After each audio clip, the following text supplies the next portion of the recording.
호세아서 5장과 6장을 읽었는데요. 먼저 이 부분은 세 부분으로 나눌 수가 있습니다. 1절에서 4절은 우상 숭배 행위로 인한 범죄의 타성화와 오염을 지적하고 있고요. 그리고 5장 5절부터 6장 3절까지는 남과 북 이스라엘 선민의 동반 타락, 그리고 멸망, 또한 징벌 이후의 신앙 갱신과 회개 운동에 대해서 예언하고 있습니다. 그리고 6장 4절에서 11절까지는 선민의 타락과 심판의 불가피성에 대한 하나님의 개탄에 대해서 소개를 하고 있습니다. 오늘은 이 가운데 5장 1절 말씀을 한번 읽어보겠습니다. 제사장들아 이를 들으라, 이스라엘 족속들아 깨달으라, 왕족들아 귀를 기울이라. 너희에게 심판이 있나니 너희가 미스바에 대하여 올무가 되며 다볼 위에 친 그물이 됨이라. 자, 여기서 호세아는 들으라, 깨달으라, 귀를 기울이라, 이 세 가지 동사를 반복합니다. 즉 제사장과 이스라엘 족속과 왕족들에게 들으라, 깨달으라, 귀를 기울이라 촉구하는데 무엇에 대해서요? 너에게 심판이 있을 것이다. 심판이 있을 것이니 이 말을 귀 기울여 들으라는 겁니다. 여기서 하나님은 우상 숭배 행위로 인해서 이스라엘을 범죄하게 하고 타락하게 만든 책임이 이스라엘 지도자들에게 있다라고 선언하시는 거예요. 먼저 제사장들은 율법에 따라 올바른 제사를 하나님께 드리도록 해야 되죠. 그래서 백성들에게 율법을 온전히 가르침으로 그들을 진리의 길로 인도해야 할 의무와 책임이 있었습니다. 하지만 그들은 하나님께 바른 제사를 드리고 백성들을 바른 길로 인도하는 데는 관심이 있지 않고 오직 그들이 취할 재물에만, 그들의 사리사욕을 채우는 데만 마음을 두고 있었습니다. 두 번째로 이스라엘 족속들이란 문자적으로는 이스라엘 집을 의미해요. 즉 이스라엘 집을 이루는 사람들이라는 뜻인데, 이 표현은 당시 사회에서 중산층을 포함하여 상류층을 가리킬 때 표현했습니다. 이들은 이스라엘 사회의 뼈대를 이루는 자들이었어요.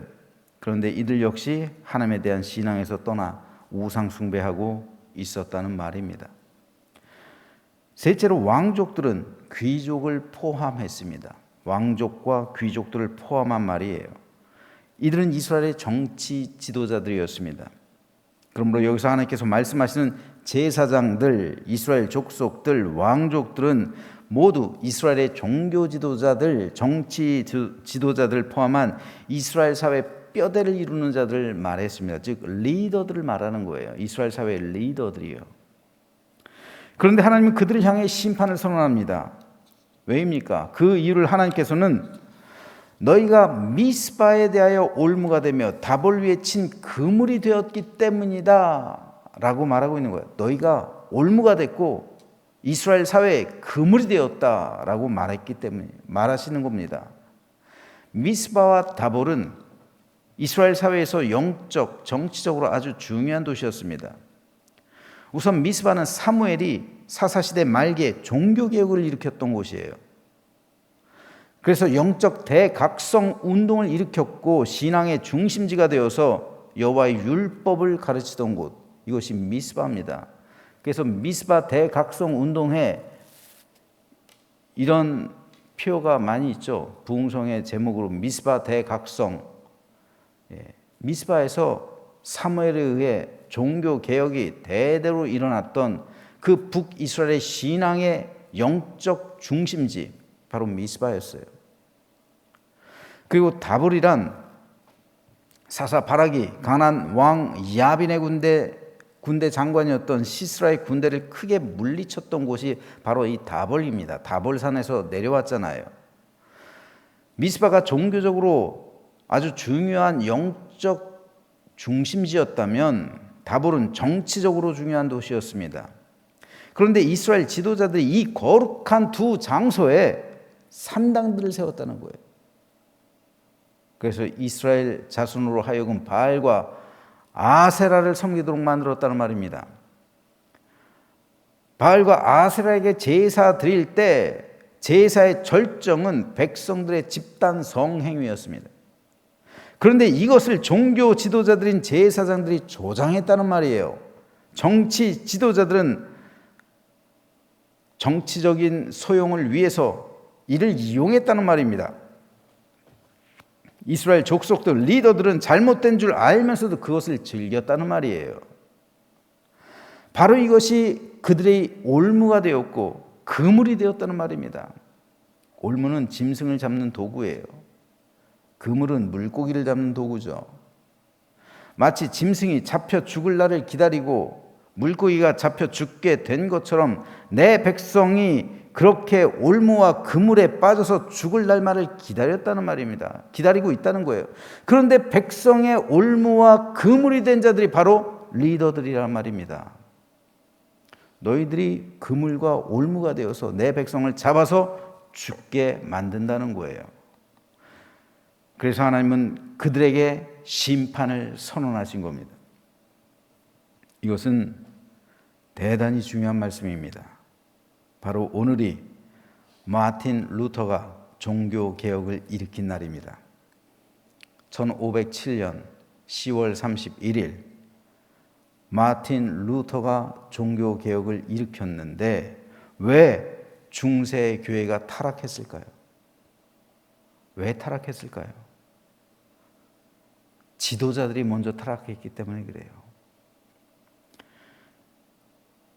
교황 비롯해서 추기경, 대주교, 주교 이 자리를 돈으로 주고 샀단 말이죠. 돈 거래가 있었대요. 성직 매매가 있었단 말이에요. 잘못된 가르침, 성당을 짓기 위해, 대성당을 짓기 위해 면죄부를 팔았어요.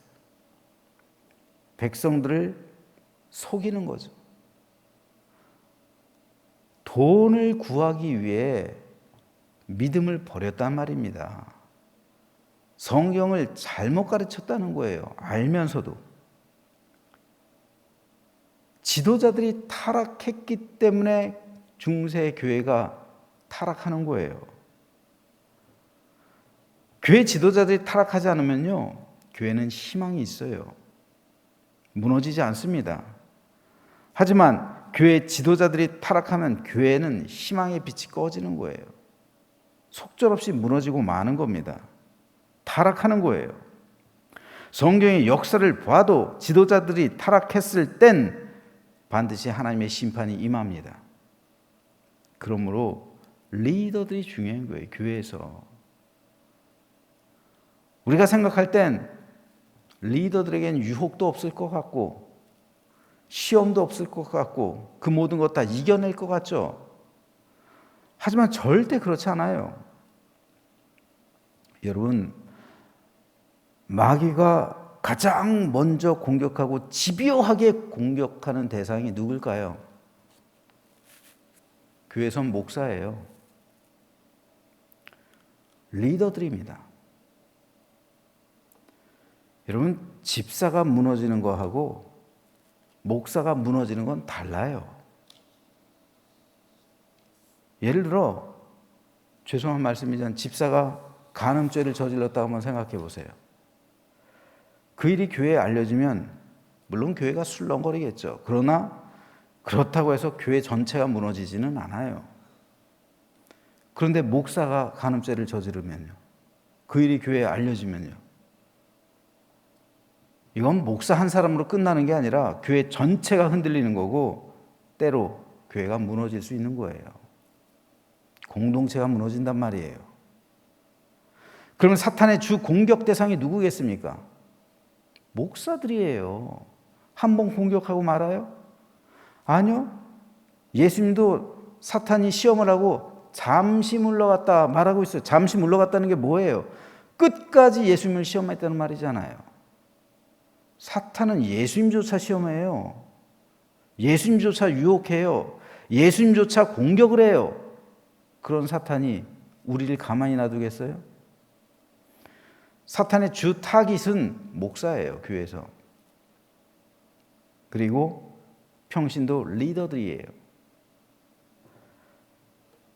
호세아가 활동하던 시대나 지금이나 이 사실은 변함없어요. 결국 호세아 때 종교 지도자들, 이스라엘 리더들이 무너지잖아요. 그래서 그 나라가 망하게 된 거예요. 그래서 하나님은 이 책임을 리더들에게 묻고 있는 거예요. 이에 대해서 예수님 역시 예수님 당시 종교 지도자들을 향해 무섭게 질책하시며 이렇게 책망하십니다. 화 있을진저 외식하는 서기관들과 바리새인들이여, 너희는 천국 문을 사람들 앞에서 닫고 너희도 들어가지 않고 들어가려 하는 자도 들어가지 못하게 한다. 무슨 말입니까? 천국 문이 있는데 너희는 그 앞에 서서 천국 문에 너도 들어가지 못하게 하고 남들도 들어가지 못하게 가로막고 있다는 거예요. 즉 그물과 올무가 되고 있다는 말이에요. 종교 지도자들이 그물과 올무가 되어서 내 백성을 지옥으로 인도한다는 거예요. 니들도 지옥으로 가고 내 백성들도 지옥으로 가게 만든다는 거예요. 그래서 예수님께서는 이 화 있을진저 라고 그들을 책망하시는 겁니다.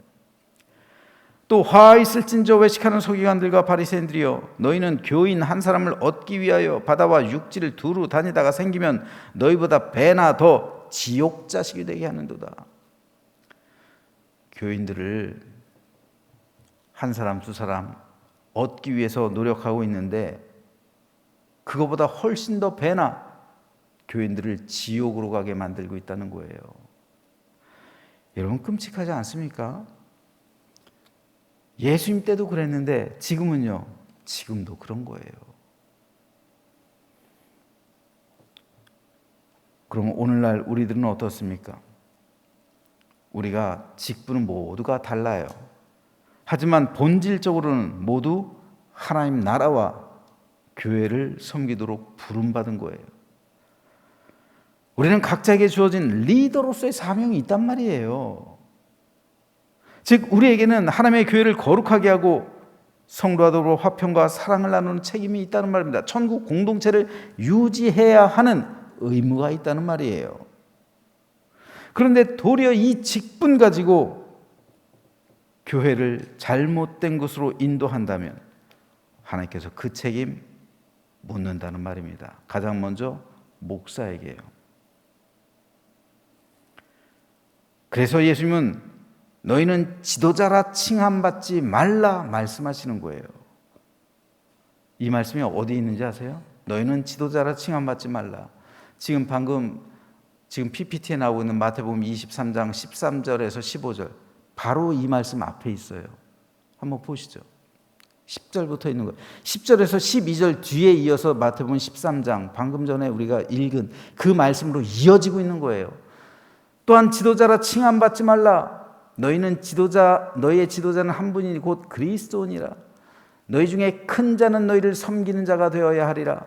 누구든지 자기를 높이는 자는 낮아지고 누구든지 자기를 낮추는 자는 높아지리라. 이 말씀에 이어서 화 있을진저 외식하는 서기관들과 바리새인들이여, 이 말씀이 나오는 거예요. 결국 진정한 지도자는 어떤 지도자란 말이에요? 너희를 섬기는 자가 되고 너희를 낮추는 지도자들, 너희 자신은 낮추고 하나님의 교회와 성도를 섬기는 지도자들, 이런 지도자들을 주님께서는 세우시는 거예요. 그런데 군림하려 하고 백성을 다스리려 하고 지배하려 한다면 그런 지도자들 향해서 주님께서는 화 있을진저 라고 말씀하시는 겁니다. 그런 지도자들은 너희는 천국 문을 사람들 앞에서 닫고 너희도 들어가지 못하면서 남들도 들어가지 못하게 만든다. 너희보다 배나 더 지옥 자식이 되게 만든다 라는 이러한 심판 선언이 있었던 겁니다.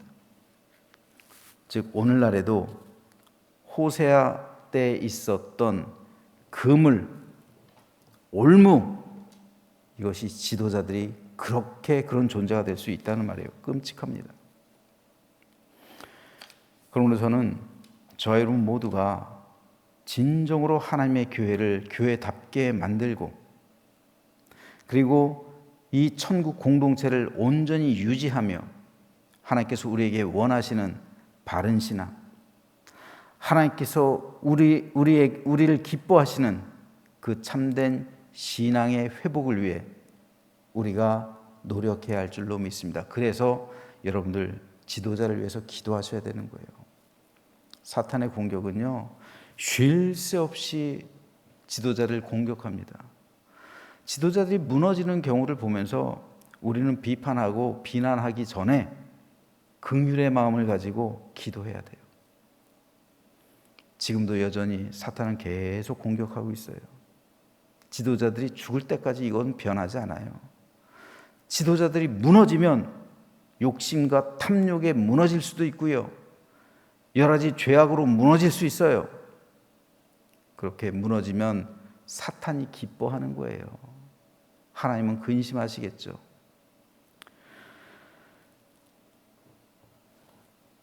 오늘 6장 1절 말씀을 보면요, 오라 우리가 여호와께로 돌아가자. 여호와께서 우리를 찢으셨으나 도로 낫게 하실 것이요 우리를 치셨으나 싸매어 주실 것입니다. 여호와께서 이틀 후에 우리를 살리시며 셋째 날에 우리를 일으키시리니 우리가 그의 앞에서 살리라. 회복입니다. 이 말씀 또한 예수 그리스도의 부활을 상징하기도 하고요, 회복이에요. 저는 이 회복의 은총이 종교개혁일인 오늘 한국교회와 전 세계 모든 교회, 그리고 우리 교회와 우리 모든 심령 가운데 임하게 되길 소망합니다.